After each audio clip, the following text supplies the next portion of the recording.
What if the phrase "never again" born from the horrors of Rwanda and Bosnia has become just another diplomatic cliché? In Sudan's Darfur region, that haunting possibility is becoming a brutal reality. In the shadows of the world's indifference, survivors are recounting scenes of mass slaughter, ethnic cleansing, and systematic terror. Entire communities wiped out, women raped, children executed, and the global response muted. In a harrowing BBC News report, survivors of a mass killing in Sudan's Darfur region recount a nightmare unleashed by Arab militias allegedly backed by the powerful paramilitary Rapid Support Forces (RSF). Whole villages, particularly those inhabited by the ethnic Massalit population, were encircled, homes burned, and residents executed. Eyewitnesses tell of people being shot in mosques, dragged from shelters, and buried in mass graves. The targeted nature of these attacks has sparked urgent calls for a new international genocide investigation. Diplomatically, the crisis places Sudan's transitional future in grave jeopardy. Once hailed for its peaceful 2019 revolution that toppled dictator Omar al-Bashir, Sudan is now trapped in a civil war between the RSF and the Sudanese armed forces. The Darfur conflict, long simmering since the early 2000s, has resurfaced with devastating consequences, except this time without the same level of international spotlight. The United Nations has warned that Sudan is heading toward a full-scale civil collapse, yet global powers remain hesitant, citing competing priorities from Ukraine to Gaza to Taiwan. The humanitarian impact is catastrophic. Over 8 million people have been displaced nationwide, and in Darfur alone, food security has deteriorated to famine-like conditions.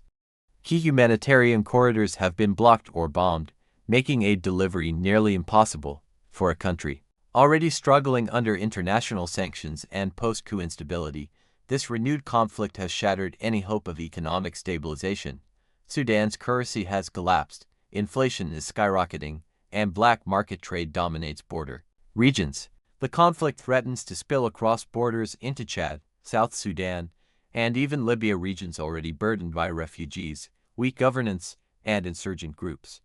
Economic analysts warn that if left unchecked, Sudan could become the next epicenter of instability in North and East Africa, fueling arms trafficking, extremist recruitment, and mass displacement across the continent.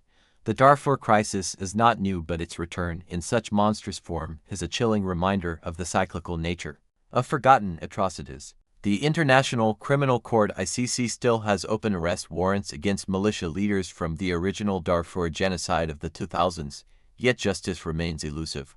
With the resurgence of violence, survivors are once again pleading for international intervention, but after the failures in Rwanda and Syria, is the global community too fatigued or too geopolitically entangled to act? Human rights organizations, including Amnesty International and Human Rights Watch, have called for an immediate international fact-finding mission and humanitarian air corridors to protect civilians.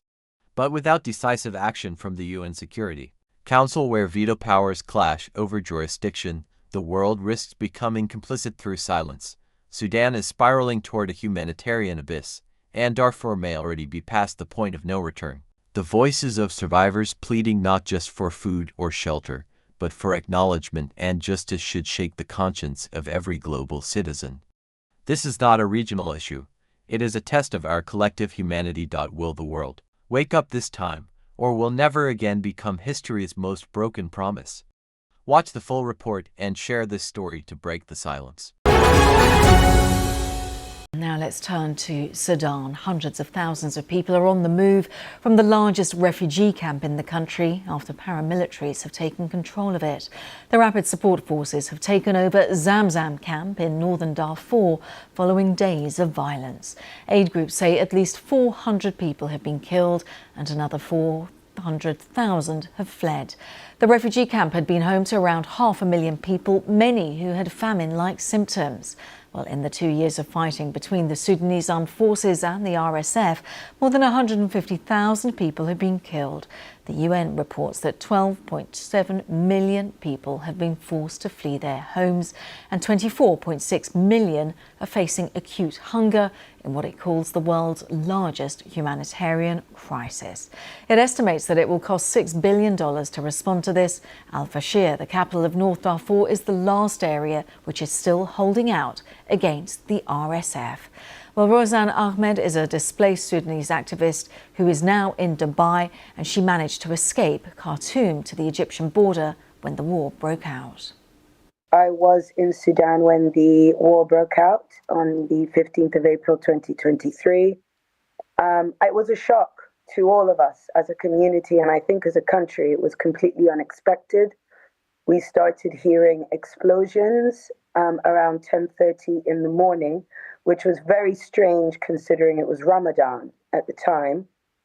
And so we were basically woken up by war. And I personally spent the next 3 weeks in the war zone and escaped when my neighbor's home was hit by a grenade and it burnt to the ground. And so, you know, I guess that was my realization that I had to leave. And we left by road to the borders of Egypt. We really appreciate you talking through what obviously is such a difficult time and experience for you. Obviously, the situation deteriorating on the ground in Sudan. This is a battle that's raging between two generals, arguably. Do you ever see a situation where you will possibly be able to go back? Tragically, at this point in time, no, because like you've highlighted, we have two factions that are refusing to cease when it comes to violence and refusing to actually put their own nation and their own people first.